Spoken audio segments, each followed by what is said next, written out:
David Fuenquinos a 48 ans, déjà 19 romans et 3 pièces de théâtre, rien de moins.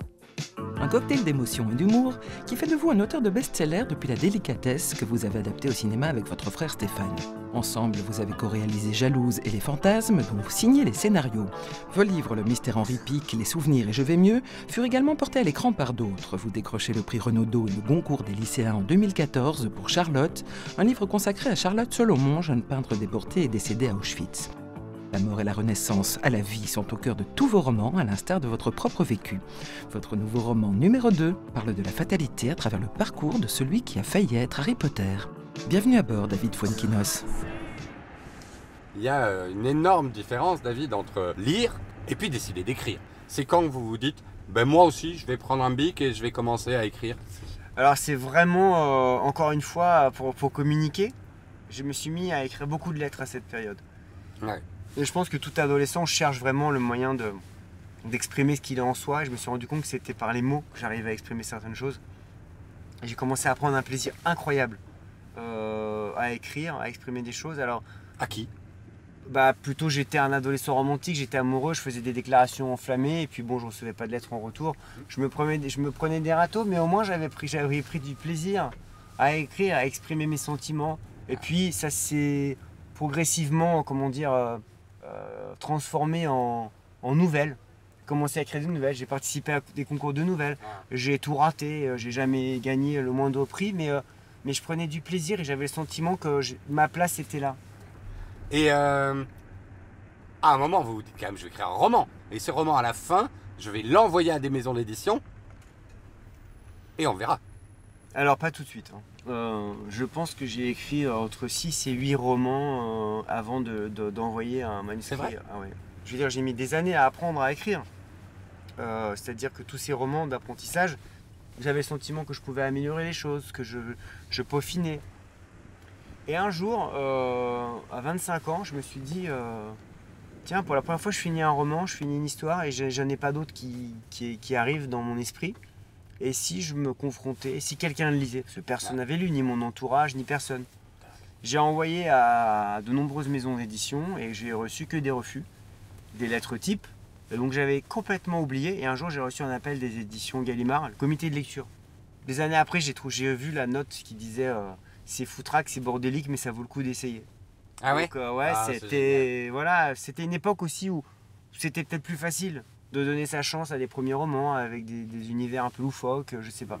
C'est une histoire avec 2 Polonais. Donc j'ai l'impression que ces 2 Polonais m'ont porté chance. Ouais. Dès que j'ai mis 2 Polonais dans un roman, 6 mois après, j'ai été publié chez Gallimard. Donc j'ai décidé que quoi qu'il arrive, dans tous mes romans, il y aurait 2 Polonais qui apparaissent à un moment donné. Et alors c'est assez fascinant parce que ce début de carrière va pas être tonitruant, hein, David. On va pas se mentir. Non mais c'est pas grave. Ouais, on parlera de l'échec bien après, mais alors pas grave. C'est loin d'être des échecs parce que vous vivez votre envie quoi, de jeune homme à 25 ans, vous êtes publié chez Gallimard, enfin c'est quelque chose quand même. Et vous allez publier presque chaque année un livre. La Délicatesse qui a changé ma vie, c'est le 8e roman. À partir de La Délicatesse, évidemment les choses prennent de l'ampleur en termes d'impact. Parce que vous allez faire le film La Délicatesse avec Audrey Tautou et François Damiens avec votre frère. Puis il va y avoir Les Souvenirs, il va sortir, c'est Jean-Paul Rouve qui va en faire un film. Dans la chronologie, là on s'arrête à Charlotte qui est pour moi le moment plus important de votre carrière, qui est jusqu'ici, et je vous souhaite mieux, mais le sommet de ce que vous avez écrit.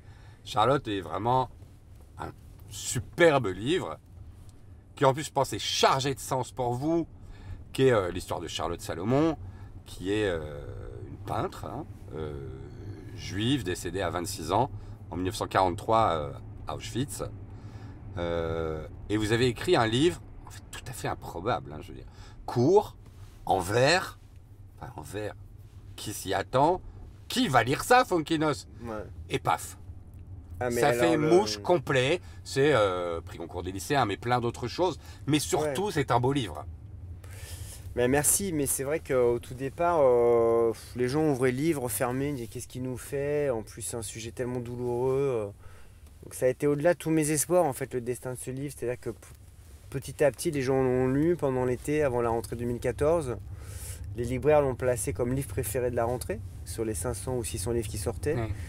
Et donc, petit à petit, c'est vrai qu'au-delà de ce qu'on pouvait penser de moi, de la délicatesse ou d'autres demi-livres avant, plus légers, les gens l'ont lu. Et au-delà de mon livre, c'est vrai que je me disais, mais chaque personne qui va lire, ça va être une personne qui va découvrir Charlotte Salomon.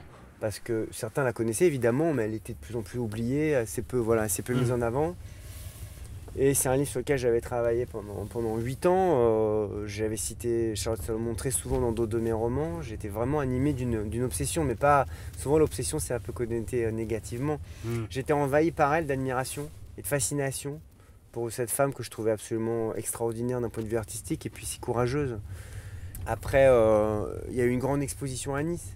Quand vous écrivez sur une peintre inconnue, et puis d'un coup, toute son œuvre est exposée dans un sublime musée, là où elle a été arrachée à sa vie à 26 ans, déportée et tuée.